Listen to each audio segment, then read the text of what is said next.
Hello, I'm Richmond Davis. I am the Republican candidate running against Elijah Cummings for Maryland's 7th District. Today I'd like to talk to you about school choice and why we don't have more of it. Baltimore City is a very good case in point. There is some choice in the sense that there are charter schools that exist, but not in a broad sense that allows most Baltimorean families to make choices between a conventional public school and a private school or other choice option. The reality is competition solves all sorts of problems.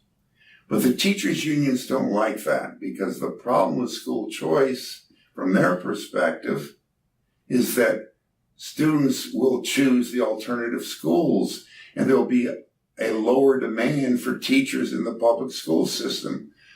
Well, that's part of the reason why the teachers union is a heavy supporter of Elijah Cummings. He is a very, very faithful opponent of charter schools and options in terms of school choice.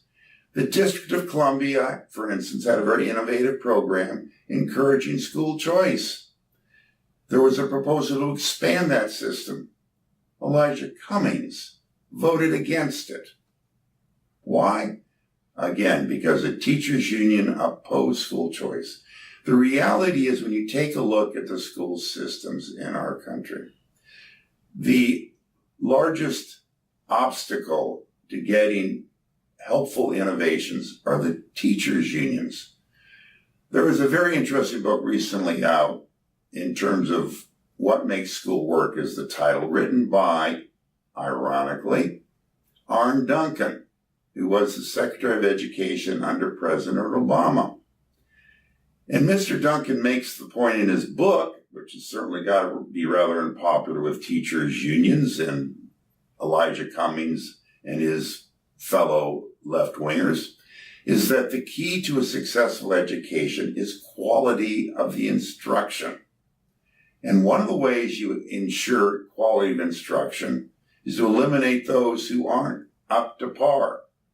There are suggestions that if we were to reduce the school personnel in terms of the teaching corps by 5%, eliminating the 5 members of the bottom in terms of test results, in terms of performance of their students, the educational system in and of itself would be improved dramatically. Not merely because 5% were removed, but because the remaining 95% would have an incentive to up their game, number one. And number two, having removed the deadwood, they'd feel better about themselves, feel more professional.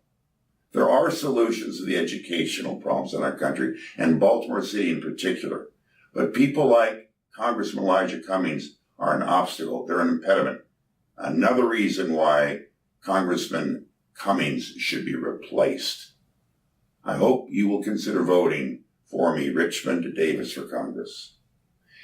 If you have found this program of interest and value, I hope you'll consider subscribing to this channel.